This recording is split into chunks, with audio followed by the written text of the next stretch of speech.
Hey everyone, this is David, and right now I'm super excited to lead a very quick, lightning fast, and hopefully super helpful PD on great tools to Appsmash with Formative.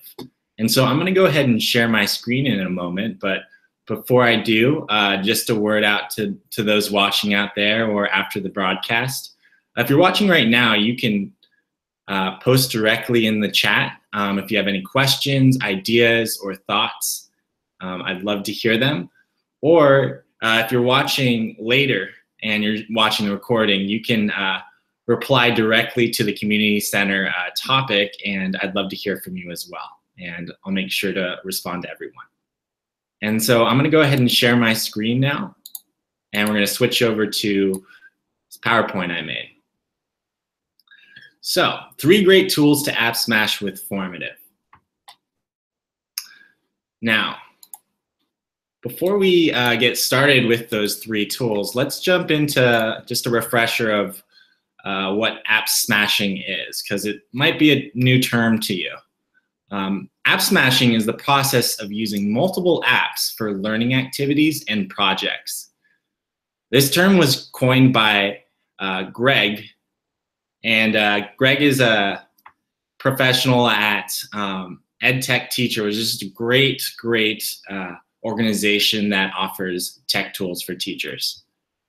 And so taking that idea of app smashing, I think personally it's really about having that mindset of being open to using EdTech tools and applications beyond ones that are specifically created for a subject that you teach. So having an open mind to EdTech and how you can use different tools together for your students. And so there's 8 reasons to Appsmash that I found that are really awesome, that really resonated with me.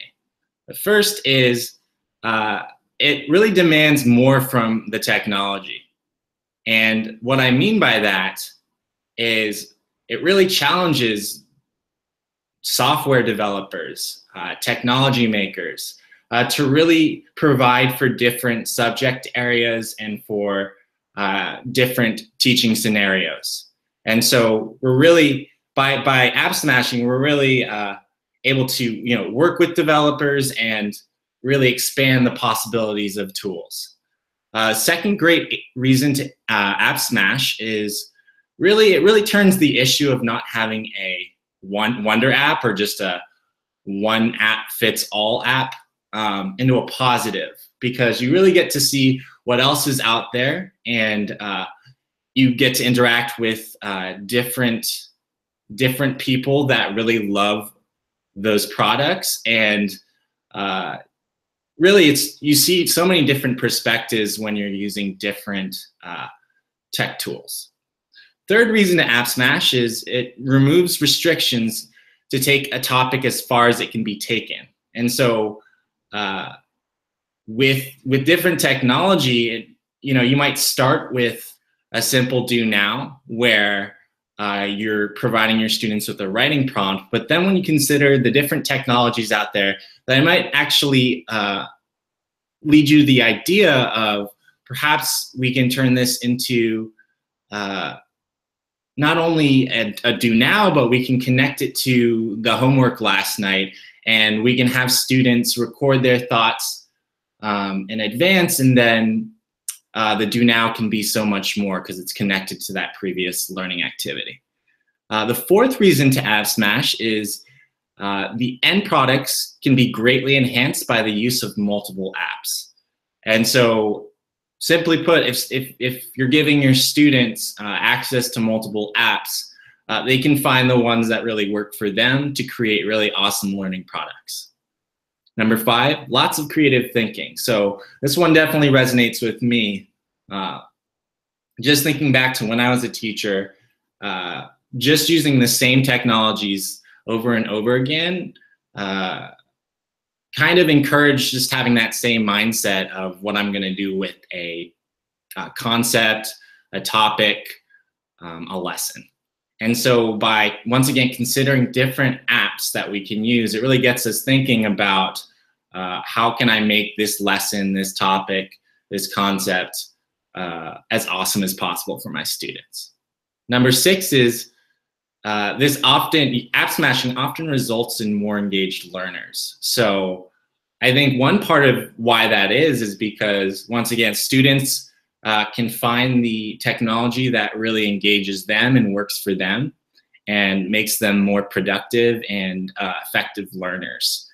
And I think just naturally, students like, and people like discovering, people in general like discovering new technologies and finding out ways to use them in their daily lives. Number 7 is it provides great opportunities for collaboration. And so you can think about this, I think, in 2 ways. I think first way is we can talk to other teachers, whether they're in our own schools or on Twitter or in our community center, and we can it can really be the foundation for teacher-to-teacher collaboration, for you to collaborate with another teacher and use the technology and learn about the technology that they're using in their classroom, and share the technology that you're using, and really find new great teaching ideas that come out of app smashing. And the last reason is it's super fun. Even putting together this presentation was super fun because I got to take a look at new tools out there and think about the possibilities for learning. So it's just super fun and I think refreshing for teaching. And so back to the presentation for today. We're gonna share 3 different tools that are really great for app smashing with Formative. So really combining that power you get with Formative to capture live responses and pairing that with different tools in your classroom to really enhance learning activities and projects. So that first tool is SpeakPipe. Now, SpeakPipe is a tool that you can use to record audio and embed it into your formatives. Now, you can use it for a variety of different reasons. So when you're embedding audio into your formatives, the added value here is it's really great for testing accommodations. So, or just assessment accommodations, question accommodations. What we mean by that is you might have a question that's just text, right? But you can record audio on SpeakPipe of yourself reading the question, and students that benefit from that can, when they're taking the formative, not only read the question, but listen to you read it as well. Same with having, if it's a closed question, having answers read as well. Another great way to use SpeakPipe with formative is for reading passages. And so you might have students reading a passage in your classroom, but some might benefit from having you read it out loud to them.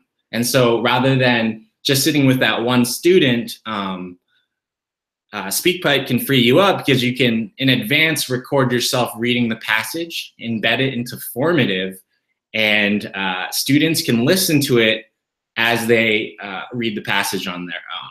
So it provides for, it also supports self-pacing in that way, allowing students to, read, listen on their own and at their own pace. The third reason SpeakPipe is really awesome is for spelling quizzes. So I think this is one of the first examples I saw of SpeakPipe being paired up with formative. The teacher, Mrs. Morris, was simply recording words into formative using SpeakPipe and embedding those recordings. And then she was creating short answer questions to have students to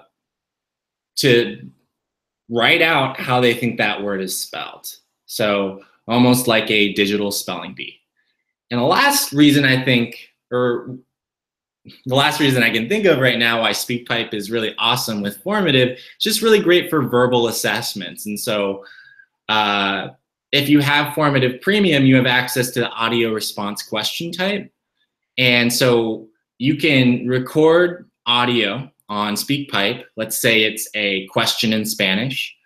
And you can embed it into Formative, and you can create a audio response question directly beneath it. And so students can play your recording of the question, and then they can record themselves with their response. So it can be really great for creating that digital dialogue between you and your students.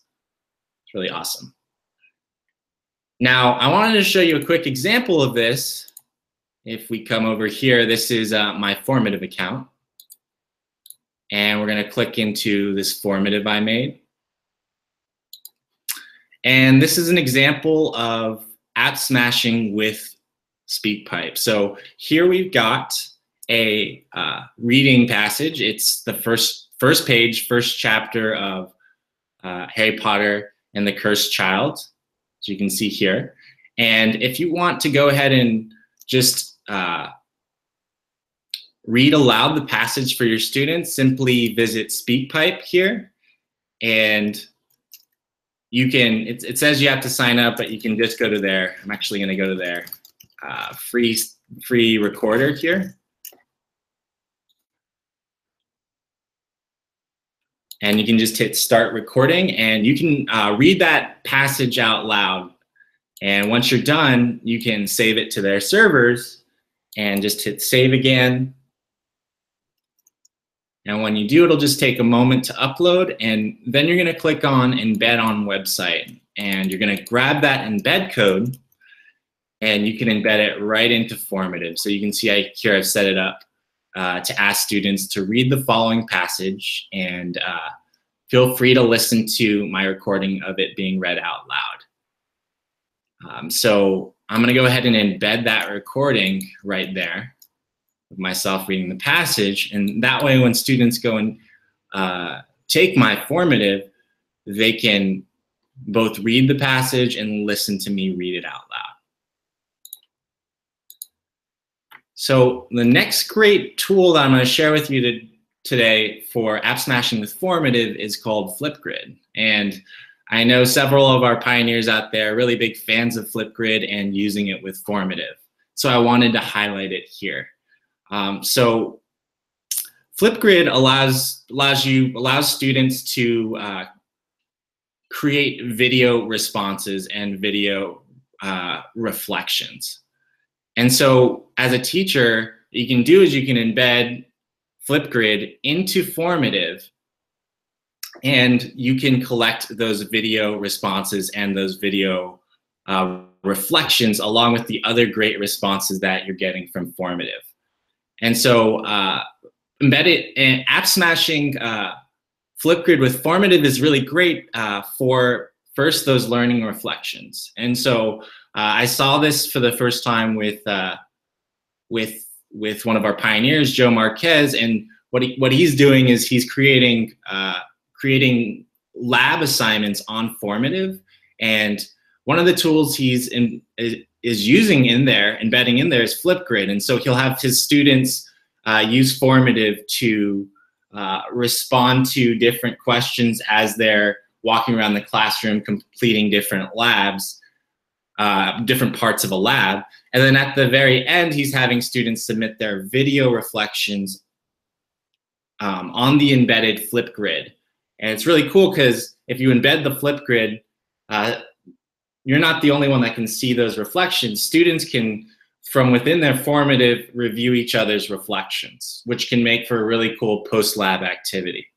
Another great way to use Flipgrid with Formative is to fuel your warm-ups. And so one example of this is you might have students after school, just as a simple assignment, think about everything that they know about atoms and create a video reflection to illustrate that. And they can do that on Flipgrid. And what you can do with Flipgrid Formative is the next day during the warm-up, you can have students reviewing the video reflections on their own and learning from their peers and what they know about atoms and reflecting on what they're watching. And so to show you what this looks like, I've got another formative here. It's called All About Atoms Warm Up. And so you can see I've already set up the instructions here. Watch your peers' video reflections on what they know about atoms. Then share your thoughts by responding to the prompt. And so I've got my prompt down here. And so I've set up this formative, and as my students last night are creating their video reflections on what they know about atoms, what I can do to prep for the warm-up the next day is I can go ahead and click on the embed option again, and I can go over to Flipgrid, and I can set up my topic so that students can submit their video reflections and share what they know about atoms.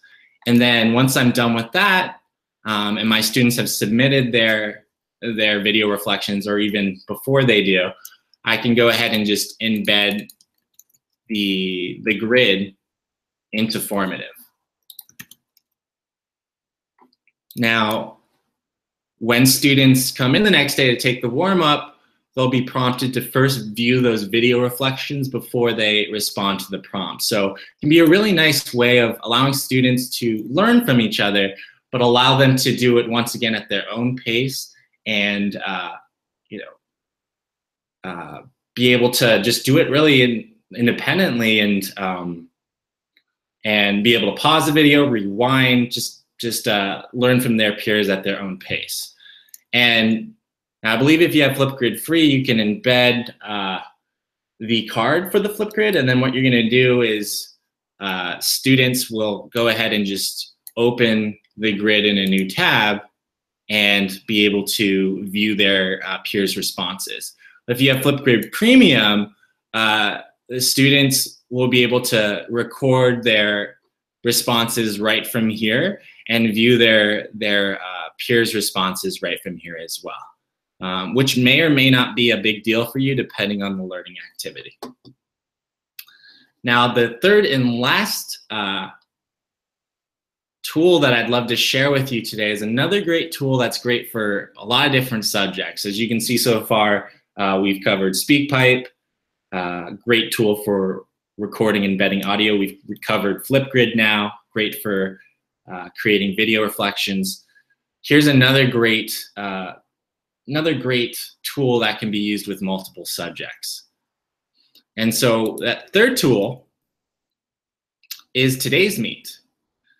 Now, I found out about Today's Meet a long time ago, but I didn't know, this is pretty cool. You can embed a live chat room into your formative. So I'll show you what this looks like in a moment, but just imagine a live chat room within your formative that your students can type into and see each other's messages while they're taking a formative. And so this can be really great for first learning extensions. And so you might have let's say, a classwork assignment where students are recording their thoughts in formative. They're responding to, a variety of question types like short answer, show your work, audio response question types, and they're working through it at their own pace. And then the students that are finishing a little bit early, as a learning extension, you can have an embedded Today's Meet live chat room the bottom of your formative so that they can engage in another activity together while other students are simultaneously working independently on the questions above the chat room in the formative. Another great way to use Today's Meet is you can use it for flipping your classroom and for flipped assignments. So you can have students completing a flipped assignment at home, and as they're completing at home, informative, they can also chat with each other and work together on any questions that they have or share any thoughts that they have. And then that way the next day they've already learned from each other, and in your flipped classroom you can really take things forward from there. And the third reason that Today's Meet is really great to Appsmash with Formative is for video discussion. So just like like you're seeing with with Facebook Live or Twitter Live, there's people that are constantly chatting during the video and sharing their insights. You can take that that idea that students and learners and a lot of people really love, and you can use it with Today's Meet and Formative. So the way that you can do that is you can embed the Today's Meet below a video that you add to Formative, and as your students are watching the video, they can type in the chat room and share their insights. And so I wanted to show you what Today's Meet looks like in Formative, that live chat room. And so once again, I have a last assignment here. And this is actually a 3-act math task, which is from Dan Meyer, who's a really, really awesome math teacher who creates these tasks. And so what we're asking students to do in this task is to watch this video of Pokemon Go and learn about how there's this cheat where you can basically hold your phone up to a fan and it'll help speed up the hatching time for a specific Pokemon egg, which is one of the things you want to do in the game. And so what Dan Meyer had set up here was to think about what question students should consider while watching this video. And the question was, how long will the fan that they're watching in the video have to spin to hatch a 5-kilometer egg? And so students engage in this. They start to estimate by creating a guess that's too high, too low, and then they think about what information they would think would be helpful for figuring out that answer to that question. And so after they're engaging in this learning activity, what they can do is what an element in the 3-act math task is to ask the next question, what he calls a sequel question. And so a sequel question might be just an extension of how long that fan will take to spin to hatch a 5-kilometer egg. Maybe it's how long will the fan take to hatch 2 5-kilometer eggs, and maybe students will have to consider how that changes things.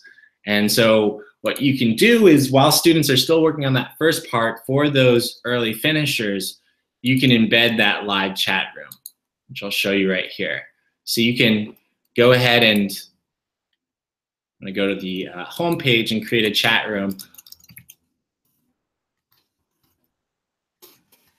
And you can set how long you want it open for. I'm going to say 1 hour. And then what you can do here as the teacher is you can go ahead and grab the embed code and make sure you hit live stream right here so that you're embedding the live stream that students can live chat in. So you're grabbing that code right there, and you're going to go ahead and embed it into your Formative. So let me make sure that I grab that whole code. And actually, you're going to have to make sure that you're picking other for where you're embedding it to. So that's important to remember. And so we're grabbing that embed code, and we're embedding the live chat room into Formative. And so to show you what this looks like is, yes, here's a preview of what that live chat room looks like. But even if we take this a step further, and I'm going to go ahead and just have a student take this Formative.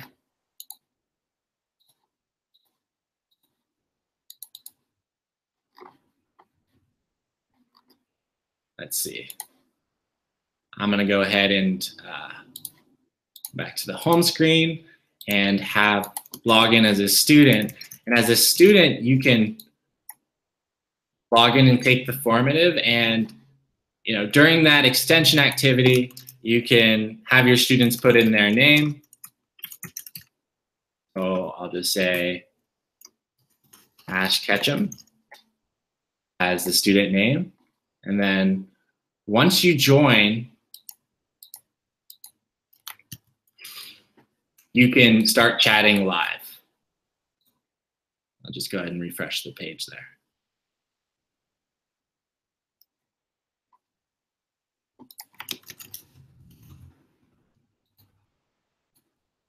Okay.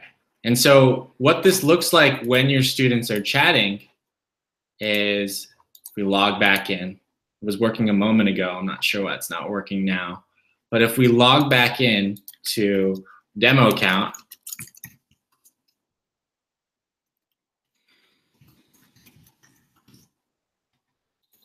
we can see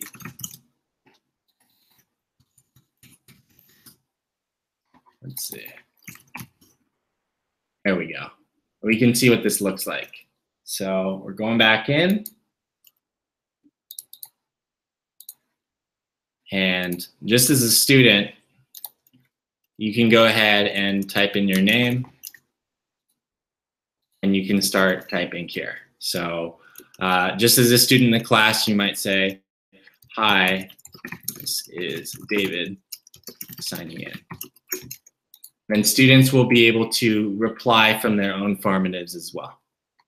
And so, yeah, this is those are the 3 different tools that I had to share with you today. I was pretty excited to learn about each of them because I think they can be really great for a lot of different subjects, and they really each support multisensory learning and allowing students to work at their own pace. And I know there's tons of other apps out there that we can use for app smashing, and so I would love to hear the other tools, the other apps that you're using for app smashing, and any questions that you had during the session today. Like, for example, that today's meet didn't work when I just tried it, but I swear it worked a moment ago. So if you have any issues, technical issues with app smashing, feel free to reply to my topic in the community center, and I would love to hear from you. Thanks for watching, everyone.